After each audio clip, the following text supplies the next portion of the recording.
Amém. Que bênção podermos chegar até aqui e refletirmos sobre a palavra de Deus, sobre o significado da palavra de Deus.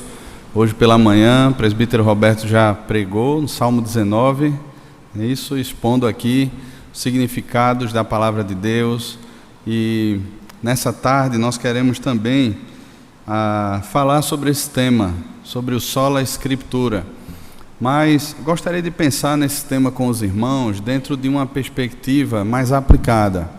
A realidade é que, se nós perguntássemos e se nós fizéssemos uma enquete, ou de repente até um jogo de perguntas e respostas, como que numa sala de escola dominical, talvez todos nós aqui soubéssemos até decorados versículos, textos que nos falam sobre essas verdades que foram passadas aqui.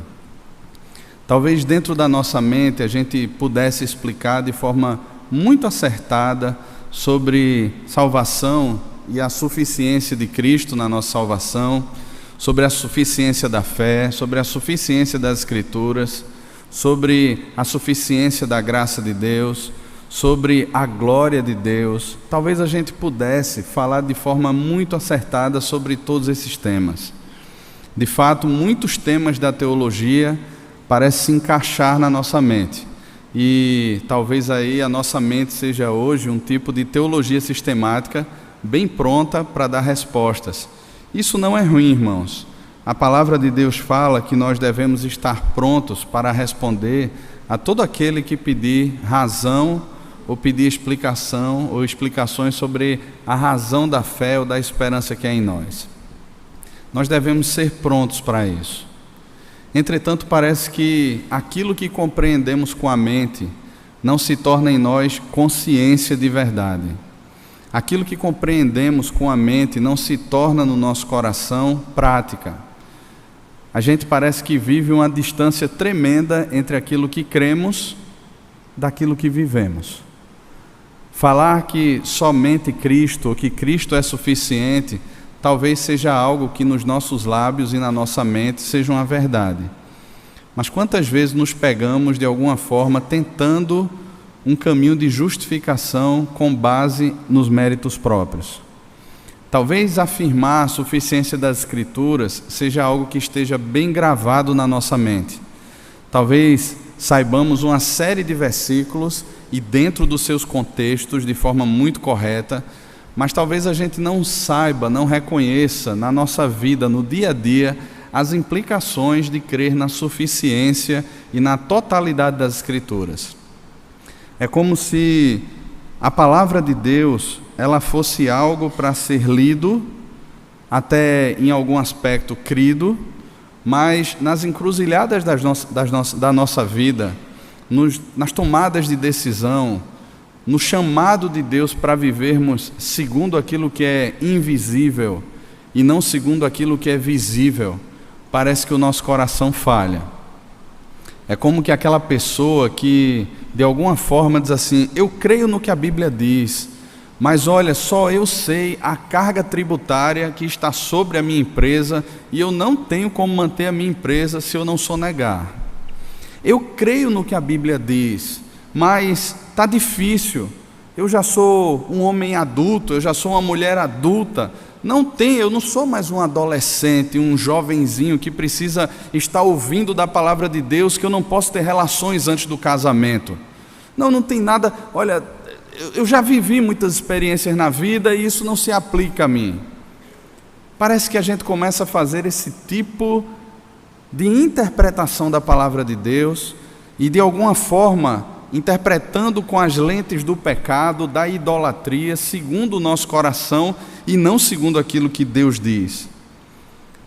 Irmãos, o texto que nós vamos estudar hoje nos conta a história de um rei que começou a reinar aos 8 anos de idade. Eu gosto muito dessa história. Ano passado, no mês de fevereiro, eu expus aqui nos cultos da manhã uma série sobre a vida do rei Josias. Uma série de 3 pregações. Você pode procurar lá no YouTube da igreja e você vê lá no canal do YouTube aqui da igreja essa série sobre a vida do rei Josias. foi nos dado um desafio de pregarmos as 3 mensagens num culto só. E hoje tem ceia. E eu fico pensando assim, como é que a gente pode trazer a essência, espremer aquilo que é principal desse texto, sendo uma história tão longa e com tantas aplicações. Eu queria convidar você a abrir a sua Bíblia no 2º livro dos Reis, no capítulo 22 e o capítulo 23 também. Eu estou num desafio tremendo de ler todo o texto ou de ler algumas partes do texto. Eu creio que eu vou ler algumas partes do texto, porque o tempo, de fato, é bem escasso. Então, eu vou citando aqui os versículos até de quando a quando a gente lê, e você vai me acompanhando aí e vai seguindo aí os versículos que eu for lhe dizendo, ok? Segundo livro dos Reis, capítulo 22, eu vou ler do versículo 1 até o versículo 13, ok? Depois a gente vai pegando outros versículos e a gente vai ler alguns versículos também do capítulo 23 e dentro disso contextualizando para você toda a estrutura do texto aqui da história do rei Josias. Segundo livro dos Reis, capítulo 22, a partir do versículo 1, diz assim: Tinha Josias 8 anos de idade quando começou a reinar e reinou 31 anos em Jerusalém. Sua mãe se chamava Gedida e era filha de Adaías de Boscate. Fez ele o que era reto perante o Senhor. Andou em todo o caminho de Davi seu pai e não se desviou nem para a direita nem para a esquerda. No 18º ano do seu reinado, com 26 anos de idade, o rei Josias mandou o escrivão Safã, filho de Azalias, filho de Mesulão, à casa do Senhor, dizendo: Sobe a Ilquias, o sumo sacerdote, para que conte o dinheiro que se trouxe à casa do Senhor, o qual os guardas da porta ajuntaram do povo. Que o deem nas mãos dos que dirigem a obra e tenha a seu cargo a casa do Senhor, para que paguem aqueles que fazem a obra que há na casa do Senhor, para que reparem os estragos da casa. Só um parêntese aqui, irmãos. 60 anos que a casa do Senhor não era reformada. A última reforma que aconteceu na casa do Senhor, foi nos tempos do rei Ezequias ainda. Depois de Ezequias reinaram Manassés, que era o avô de Josias, e depois Amon, que era o pai de Josias. 60 anos se passaram e nenhuma reforma foi feita. Pelo contrário, foram colocados dentro do templo do Senhor postes ídolos, foram colocadas dentro do templo do Senhor tendas, onde prostitutas cultuais se prostituíam dentro do templo. Altares que eram consagrados a Deus, eles foram quebrados, e nos locais onde havia esses altares foram construídos altares de sacrifício a deuses pagãos. Então Josias aqui está mandando fazer essa reforma no templo. O dinheiro está sendo recolhido às portas do templo, e lá pessoas, trabalhadores que estão na reforma do templo estão sendo pagas. É isso que o texto está nos dizendo aqui. Que paguem lá os carpinteiros, versículo 6, aos edificadores e aos pedreiros, e comprem madeira e pedras lavradas para prepararem ou para repararem os estragos da casa. Porém não se pediu conta do dinheiro que se lhe entregara nas mãos, porquanto procediam com fidelidade. Então disse o sumo sacerdote Ilquias ao escrivão Safã: Achei o livro da lei na casa do Senhor. E Ilquias entregou o livro a Safã, e este o leu. Então o escrivão Safã veio ter com o rei e lhe deu o relatório dizendo: Teus servos contaram o dinheiro que se achou na casa e entregaram nas mãos dos que dirigiam a obra, e tem a seu cargo a casa do Senhor. Relatou mais o escrivão Safã ao rei dizendo: O sacerdote Ilquias me entregou um livro, e Safã o leu diante do rei. Pense aí que essa leitura não duraram poucos momentos, não foram poucos instantes, mas ele leu, e provavelmente o livro da lei que ele encontrou ali foi o Pentateuco, ou a Torá. Ele lê os 5 primeiros livros ali a Josias, então isso levou um tempo, essa leitura acontecendo. Tendo o rei ouvido as palavras do livro da lei, rasgou as suas vestes. Ordenou o rei a Ilquias, o sacerdote, a Aicão, filho de Safã, a Aquibó, filho de Micaías, a Safã, escrivão, e a Asaías, servo do rei, dizendo: Ide e consultai o Senhor por mim, pelo povo e por todo Judá, acerca das palavras deste livro que se achou, porque grande é o furor do Senhor que se acendeu contra nós. porquanto nossos pais não deram ouvido às palavras desse livro, para fazerem segundo tudo quanto de nós está escrito. Eles saem, procuram uma profetisa chamada Hulda, eles ouvem a palavra do Senhor pela boca dessa mulher, e o versículo 16 nos diz o seguinte: assim diz o Senhor Deus de Israel, dizei ao homem que vos enviou a mim, assim diz o Senhor, eis que trarei males sobre este lugar e sobre os seus moradores, a saber, todas as palavras do livro que leu o rei de Judá, visto que me deixaram e queimaram incenso a outros deuses para me provocarem a ira com todas as obras das suas mãos, o meu furor se acendeu contra este lugar e não se apagará. Capítulo 23, a partir do versículo 21, nos fala que depois dessa leitura do texto, depois de toda essa humilhação que Josias está passando, ele então resolve entrar em aliança com Deus, e o finalzinho do versículo 2 fala que ele lê ali para o povo tudo que está contido nesse livro da aliança. Eu gosto dessa expressão. Tanto a expressão a lei ou livro da lei do Senhor é usada nesse texto, como o livro da aliança também. E aí o versículo 3 nos diz o seguinte: o rei se pôs em pé junto à coluna e fez aliança entre o Senhor para o seguirem, guardarem os seus mandamentos, os seus testemunhos e os seus estatutos de todo o coração e de toda a alma, cumprindo as palavras desta aliança que estavam escritas naquele livro. E todo o povo, preste bem atenção nisso, e todo o povo anuiu a esta aliança.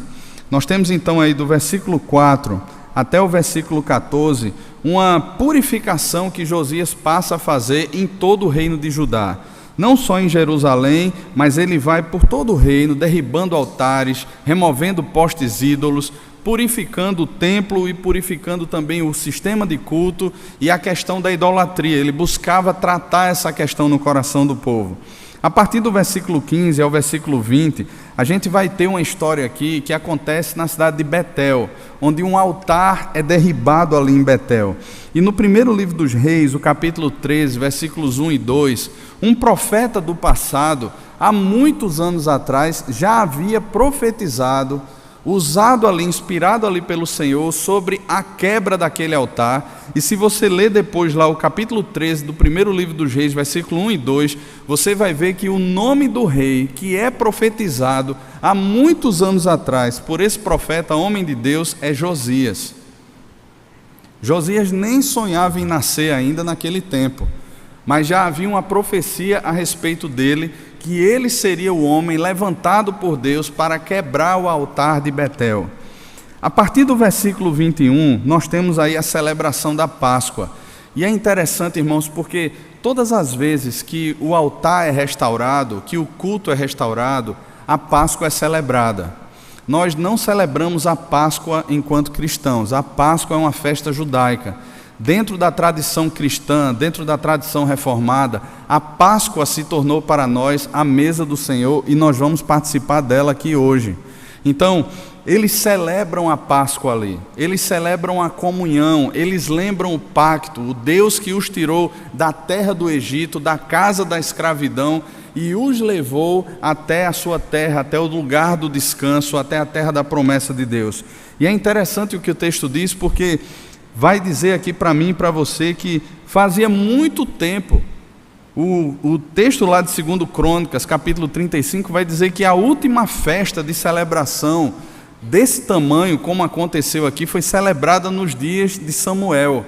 Então muitos anos se passaram até que uma festa dessa, da Páscoa, com todo esse tamanho, com todo esse significado, fosse realizada de novo. Perceba aí que nem nos dias de Davi essa festa foi celebrada dessa forma. Crônicas, o segundo livro das Crônicas, o capítulo 35, versículo 1 a 19,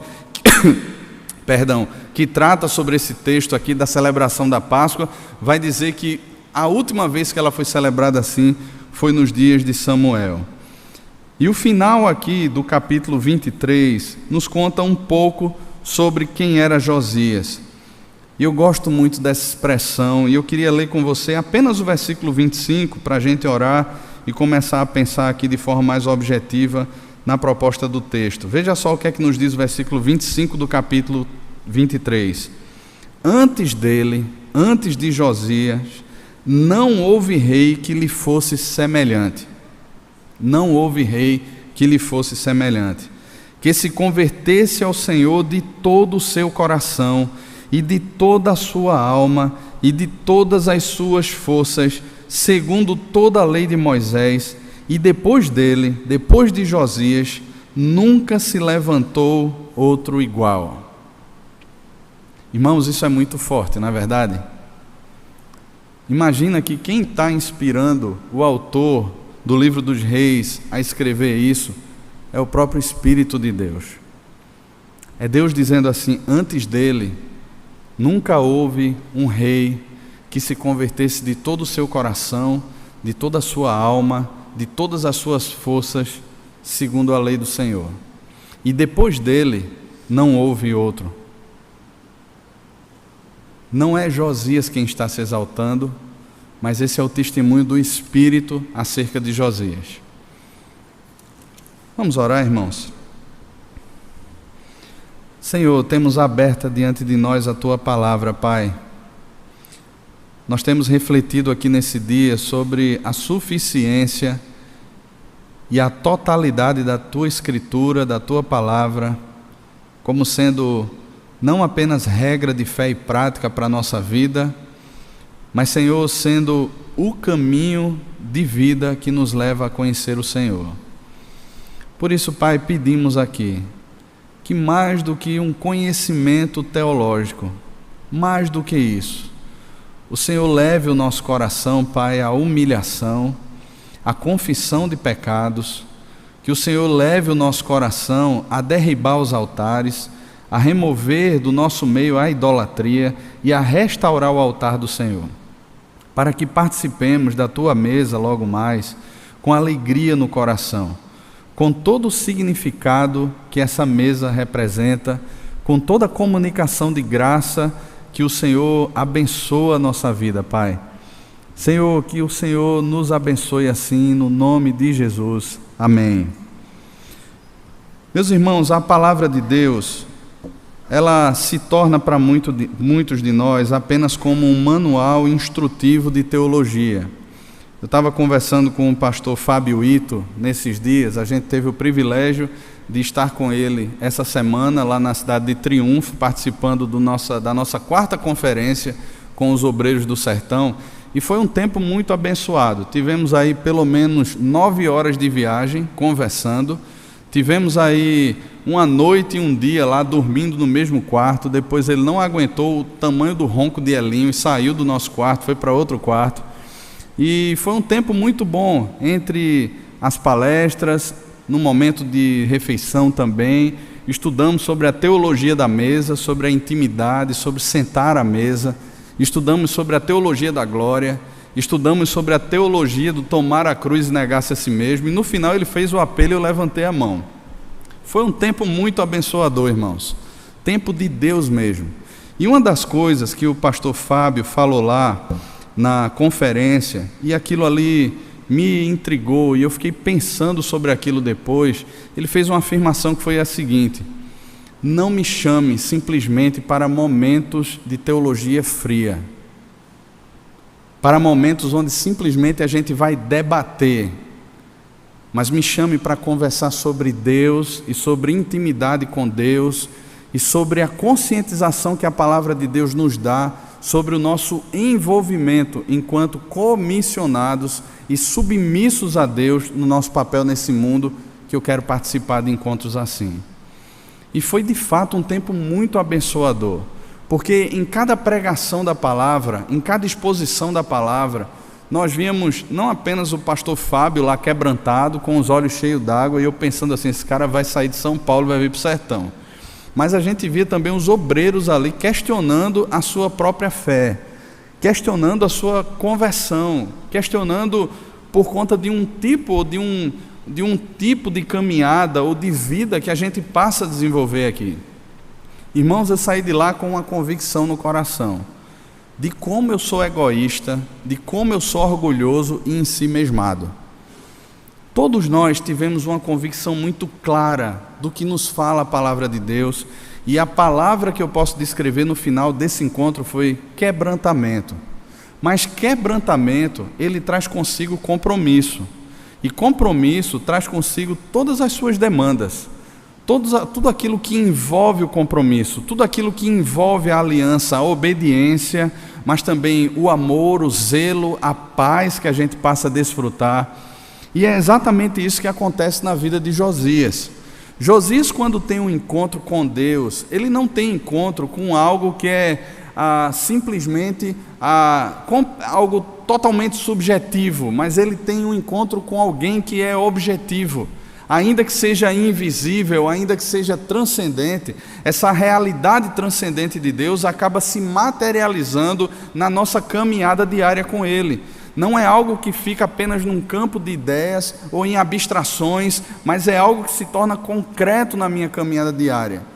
É impossível eu dizer que eu tive um encontro com Cristo, um encontro com Deus, eu sou a habitação do Espírito. É impossível eu dizer que sou parte de uma igreja, é impossível eu afirmar que eu sinto e percebo todo o significado da mesa do Senhor, e ao mesmo tempo isso não tem implicações radicais na minha vida. E eu continuar numa caminhada de orgulho, numa caminhada de soberba, numa caminhada onde de alguma forma eu tento me afirmar e estabelecer o meu governo e o meu poderio nesse mundo. Parece que essa foi a caminhada tanto de Manassés, avô de Josias, como também de Amon, seus pais. Se os irmãos lerem depois aí o capítulo 21, os irmãos vão ver aí a declaração que Deus faz tanto sobre Manassés como sobre Amon. Fizeram o que era mal perante o Senhor. Manassés, que era avô, que foi avô de Josias, chegou a queimar um filho em sacrifício a um outro Deus. Depois há um aparente arrependimento, há uma aparente confissão, mas ele morre tendo essa declaração pela boca do Senhor: ele fez o que era mal perante o Senhor. Amon não foi diferente. Se a gente pensa aqui numa estrutura de criação, de discipulado de pai com filho, então não tinha como sair diferente com Amon, porque Amon, ele só reina 2 anos. O reinado dele foi tão ruim, foi tão mal, que ele só reinou 2 anos sobre Judá. Deus literalmente interrompeu aquela caminhada ali, de tanto mal que Amon estava fazendo. Andou no mesmo caminho que andou o seu pai, e também fez o que era mal perante o Senhor. Quando a gente olha para a vida de Josias, então a gente poderia pensar, se ele teve um avô desse jeito, se ele teve um pai que foi exatamente assim, o que é que poderia sair de Josias? Só que aos 8 anos de idade, quando o pai de Josias, Amon, ele falece, Josias assume o trono de Judá. E aos 16 anos, o texto de Crônicas vai nos dizer que Josias, ele começou a buscar o Senhor. Diz assim: porque no 8º ano de seu reinado, aos 16 anos de idade, sendo ainda moço, começou a buscar o Senhor, Deus de Davi, seu pai, e no 12º ano começou a purificar Judá e Jerusalém dos seus altos, dos postes ídolos e das imagens de escultura e de fundição. Veja só que coisa interessante, aos 16 anos de idade ele começa a buscar o Senhor. A palavra lá que é usada em Crônicas para buscar o Senhor é algo que é impulsionado pelo coração como resposta a uma ação que foi trazida para ele. Não é algo que é voluntário de Josias. Josias recebe uma ação que é uma ação de Deus e ele, como resposta, passa a buscar o Senhor. E o texto de Crônicas faz questão de nos dizer que não era o Deus de Amon nem o Deus de Manassés, mas era o Deus de Davi, seu pai, por ele ser descendente de Davi e por Davi ter sido um homem segundo o coração de Deus. Josias busca a Deus, mas no 18º ano do seu reinado, Josias começa aí, já aos 26 anos, a fazer toda a reforma do templo. A gente já conversou um pouco sobre isso na leitura do próprio texto. Ele começa então a reedificar aquilo que estava quebrado dentro do templo, a consertar aquilo que foi paganizado, a restaurar aquilo que estava danificado. E no meio de toda essa reforma, o sacerdote Ilquias, ele fala ao escrivão que achou o livro da lei. ele achou o livro da lei, os 5 primeiros livros da palavra de Deus, ele achou aquele livro. Então, eles leem ali, e depois o escrivão Safã, ele chega e ele lê aquele livro para Josias. E o impacto que é gerado no coração de Josias não é simplesmente um impacto frio, fruto de uma aula de teologia que temos, e eu não sou contra a teologia, irmãos, é por conta dela que nós conhecemos a Deus, é por meio do estudo da palavra de Deus que nós chegamos ao conhecimento de Deus. Eu estou apenas traçando aqui um paralelo sobre uma interpretação que é dada aos nossos dias, onde muita gente tem um desejo muito grande de ler, de consumir teologia, mas ao mesmo tempo isso se torna como um fim em si mesmo, se torna como um caminho de arrogância, de legalismo, de julgamento, se torna como um caminho de frieza espiritual, o que não acontece quando de fato temos um encontro com Deus e com sua palavra. Quando nós temos um encontro com Deus e com a sua palavra, o nosso coração, ele processa esse impacto de forma completamente diferente, e é isso que nos mostra aqui o texto da palavra de Deus. Josias, ele rasga as suas vestes. Irmãos, isso aqui para um rei, qualquer pessoa que tenta estabelecer um reinado, a pessoa se veste. As vestes, elas têm um significado muito forte, porque o tipo de roupa que a gente usa, muitas vezes aponta para quem nós somos, aponta para a essência do nosso coração. É claro que nem sempre isso é verdade, mas imagina naqueles tempos, Josias com toda a pompa, com toda a sua veste real, diante do seu escrivão, diante do sacerdote, diante talvez ali de alguns funcionários ou pessoas que lhe serviam, ele não pensa na sua estrutura de poder, ele não está preocupado ali com o que as pessoas vão pensar sobre ele, por que ele está fazendo isso, como é que alguém abre mão de todo o poder e se humilha daquela forma. Josias rasga as suas vestes. E essa é uma expressão de humilhação, essa é uma expressão de alguém que está dizendo assim: olha, eu sou rei, mas eu estou diante da palavra do Rei dos Reis, eu tenho um certo poder aqui porque Ele me deu, e agora, conhecendo mais profundamente esse Deus, eu me humilho diante desse Deus. Diante dele não tem como eu permanecer de pé com a minha coroa, com o meu cetro, com as minhas vestes reais. Diante dele não tem como eu permanecer com todos esses olhares que trazem para mim a realidade de que eu tenho poder. Diante dele eu não tenho como permanecer assim. E ele rasga ali as suas vestes.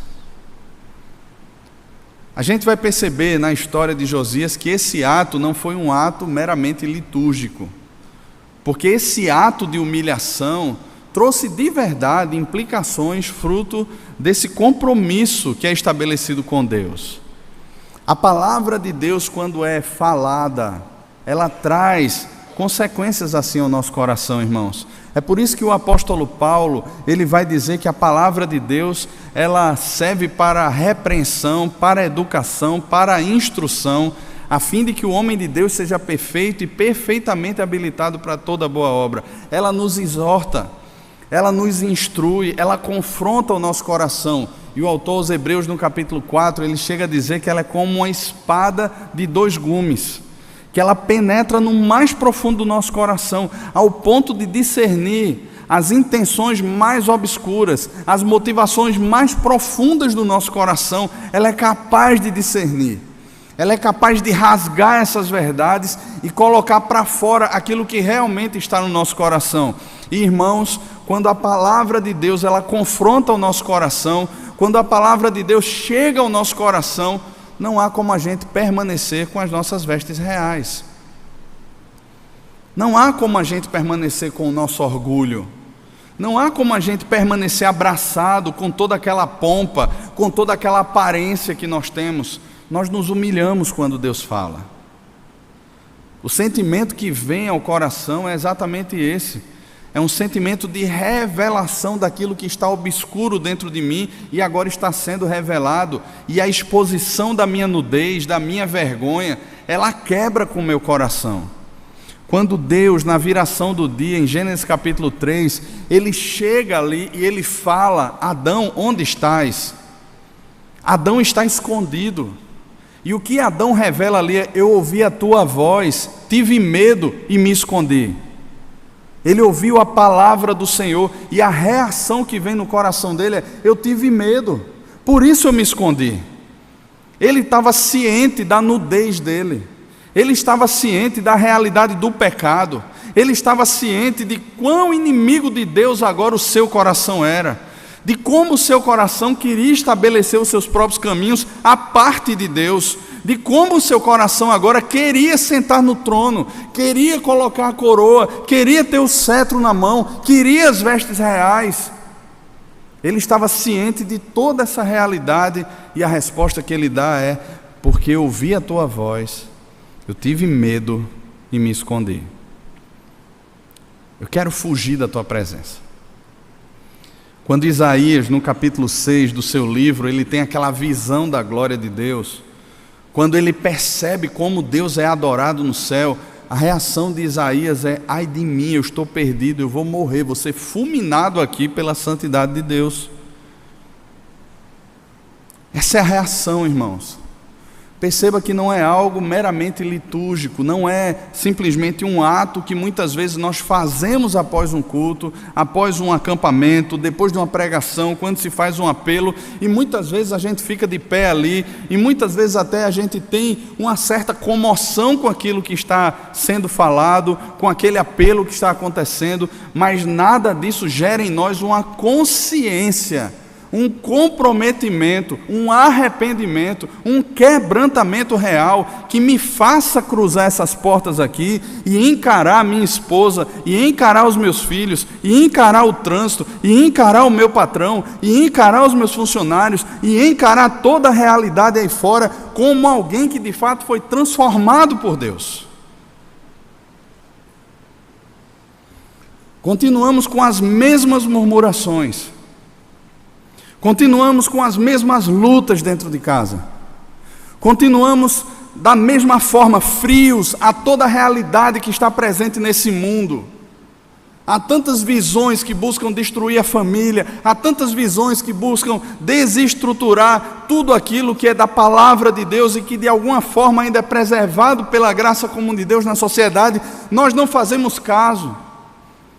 Nós não amparamos o órfão, nós não amparamos a viúva, nós não recebemos o estrangeiro, pelo contrário, nós não queremos mais peso sobre a nossa vida, nós não queremos bagunça dentro da nossa casa, nós não queremos bagunça dentro da nossa vida. Afinal de contas, eu já estou muito bem estruturado, está tudo muito certinho, meus filhos já saíram de casa, ou já são adultos, ou já saíram lá daquela primeira infância, está tudo muito bem estruturado. Para que recomeçar? Para que bagunçar tudo de novo? Para que de alguma forma mexer no que está quieto? E como fruto desse orgulho de alguém que está sentado no trono com as suas vestes reais, com sua coroa e com cetro na mão, nós vimos para a igreja. E o que Jeremias diz, e Jeremias foi o profeta, ou um dos profetas, assim como Sofonias também, que profetizou nos tempos do rei Josias.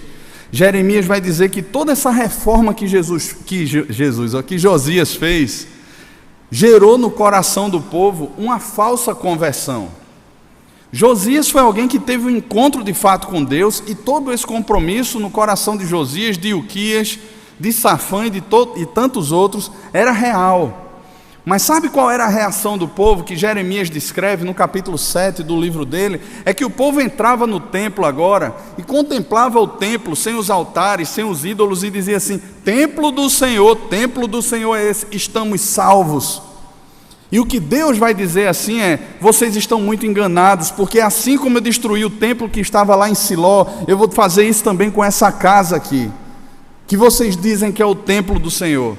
E aí eu quero ver o que é que vocês vão dizer, que onde está a salvação de vocês?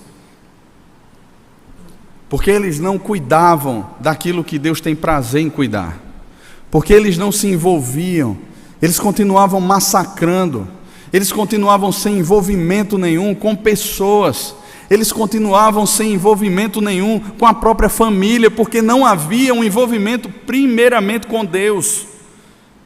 E o que é que se reflete agora nas minhas relações interpessoais? O meu ego. Porque, irmãos, quanto mais andamos com Cristo, mais nos tornamos parecidos com Cristo. Mais as nossas reações, os nossos sentimentos, as nossas tomadas de decisão serão parecidas com Jesus.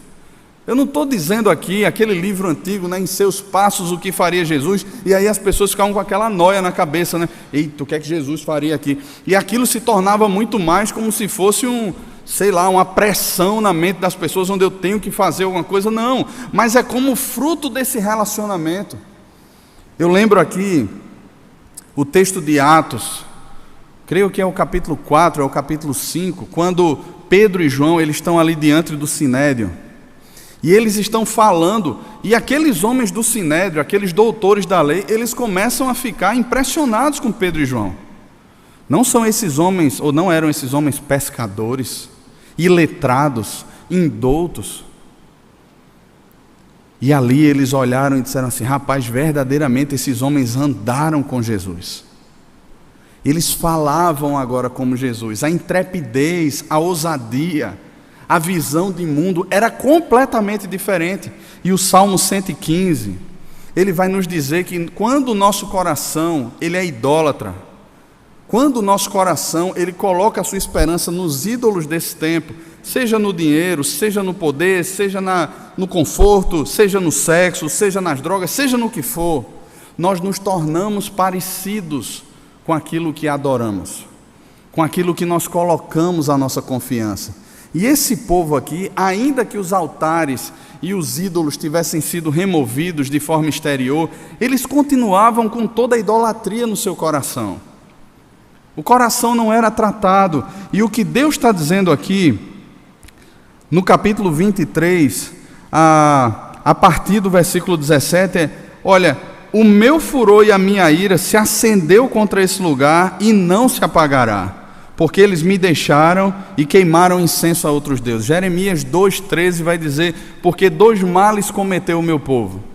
A mim me deixaram, primeiro mal, manancial de águas vivas, é isso que Deus diz de si mesmo. E passaram, segundo mal, a cavar cisternas rotas, cisternas rachadas, que não retêm água. Essas são as cisternas da idolatria. É isso que o ídolo promove. É isso que o ídolo anuncia de si mesmo: eu vou saciar sua sede. Mas são cisternas rachadas, elas não retêm água. Quanto mais você busca, mais você quer, porque você não se satisfaz, enquanto Deus se declara como sendo manancial de águas vivas. Manancial de águas vivas. E eles passaram a queimar incenso a outros deuses. Mas se você olhar o versículo 19 do capítulo 22, até o versículo 20, veja o que é que Deus declara sobre a conversão de Josias.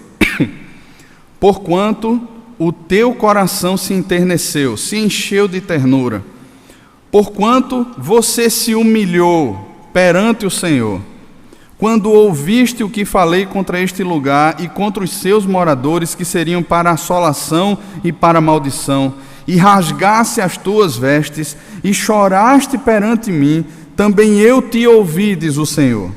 Pelo que, eis que eu te reunirei a teus pais, e tu serás recolhido em paz. E a palavra paz aqui é shalom, é desfrutando não da ausência de conflitos, mas de uma paz que excede todo entendimento.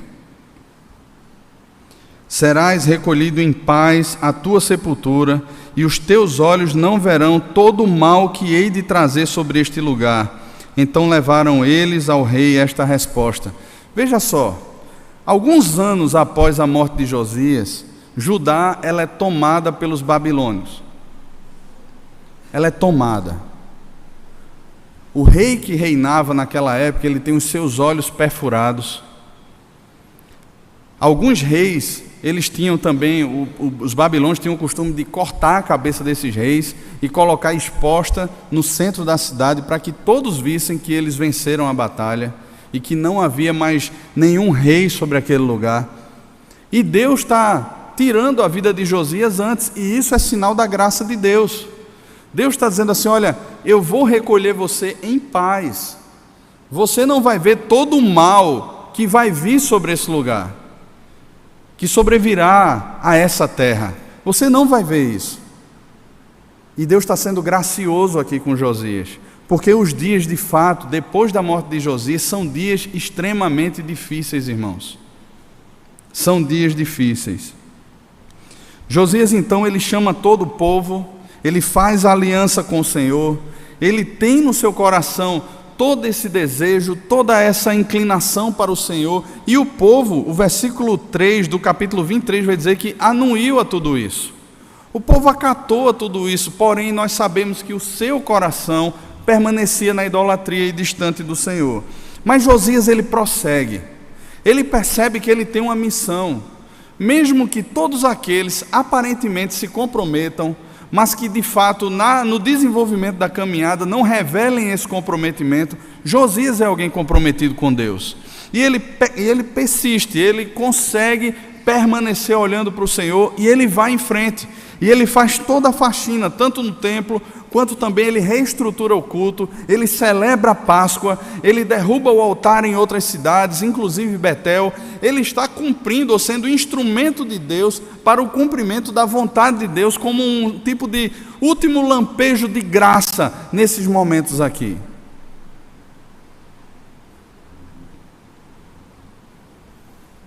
Ele anda com Deus, porque ele crê de fato em Deus, e ele confia na palavra de Deus, ele obedece a Deus, ele permanece,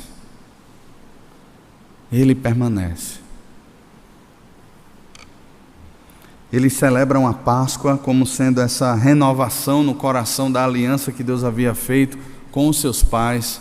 Há uma grande festança ali naquele lugar, há uma grande celebração ali naquele lugar.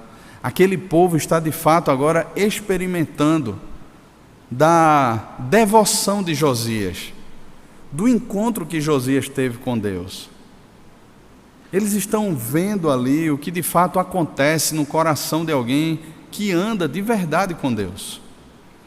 Existe alegria, existe compreensão da aliança, existe festa, existe compromisso com as coisas que Deus compromete, e ao mesmo tempo uma posição, um posicionamento de abominação com aquilo que Deus abomina. E nós temos no final aqui a descrição da piedade ou do coração de Josias. Meus irmãos, eu sei que o tempo é bem curto para a gente falar de tudo isso, e eu procurei acelerar tudo isso ao máximo. Mas no final das coisas, ou no final das contas, o que acontece com Josias é conversão. É muito fácil nos nossos dias, e nós temos uma prática muito comum nos nossos dias, de muitas vezes nos adequarmos a um lugar. Muitos pais já chegaram para mim no passado e disseram assim: olha, vou trazer meu filho para a igreja e eu quero que ele cresça nesse ambiente, porque esse é um ambiente bom para ele crescer. É um ambiente bom para ele crescer. Eu quero que ele cresça aqui nesse ambiente. Quero que ele cresça na igreja, pelo menos vai estar livre aí, eu não vou ter preocupações de buscar meu filho tarde em festa, não vou ter preocupação daquilo. São caminhos com base no egoísmo ou em visões pessoais. Muitas vezes, quando se chega a uma determinada idade, olha, meu filho está na hora de fazer a profissão de fé, de fazer o batismo dele, isso e aquilo outro. E muitas vezes, irmãos, nós alimentamos no coração dos nossos filhos uma realidade que eles não desfrutam, ou não desfrutaram ainda, que é pensar o que são, o que ainda não são.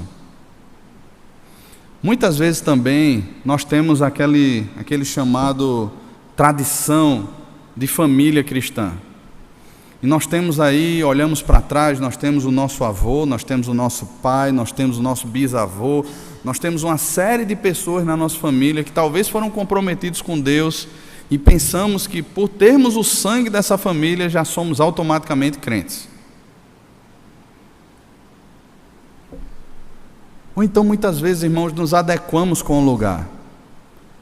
Gostamos porque estamos num ambiente climatizado, gostamos porque temos um ambiente legal, temos uma boa música, tínhamos uma carência tremenda por relacionamentos, e de alguma forma fomos abraçados, fomos acolhidos, participamos de coisa que nós gostamos.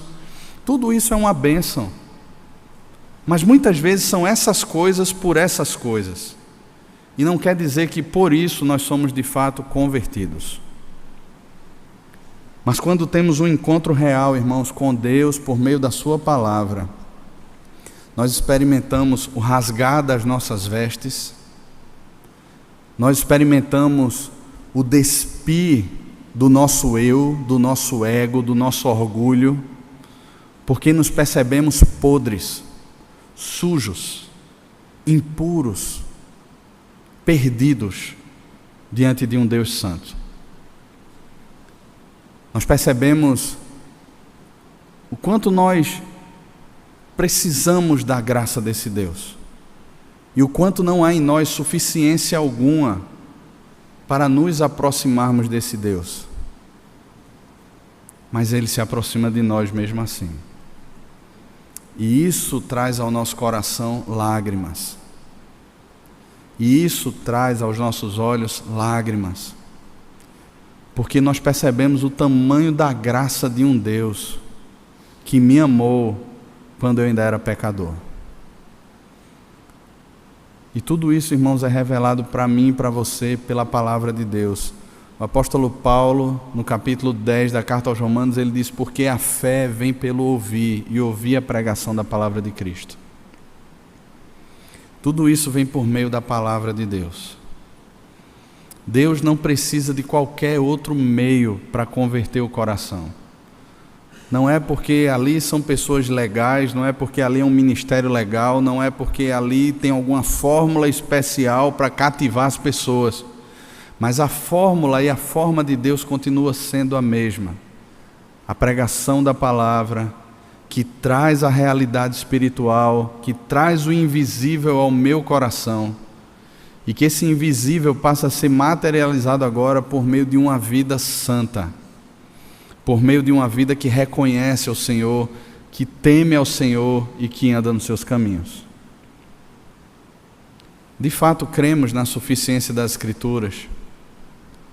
Cremos que essa palavra aqui, de Gênesis a Apocalipse, ela é suficiente para revelar Deus ao nosso coração, para revelar quem de fato somos diante desse Deus, e para promover no nosso coração profundo arrependimento e mudança de vida, para as boas obras, as quais Deus de antemão preparou para que andássemos nela. Será que de fato cremos nisso? Ou será que o que temos buscado na palavra de Deus é simplesmente um tipo de ideologia, um tipo de cosmovisão ou ideal a ser aplicada para que meus filhos cresçam assim? Ou simplesmente a busca egoísta por relacionamentos, porque agora eu tenho a igreja, sem conversão de fato? Não experimentamos a verdadeira paz, a verdadeira graça e o poder da ressurreição que nos envia para esse mundo como embaixadores de Cristo.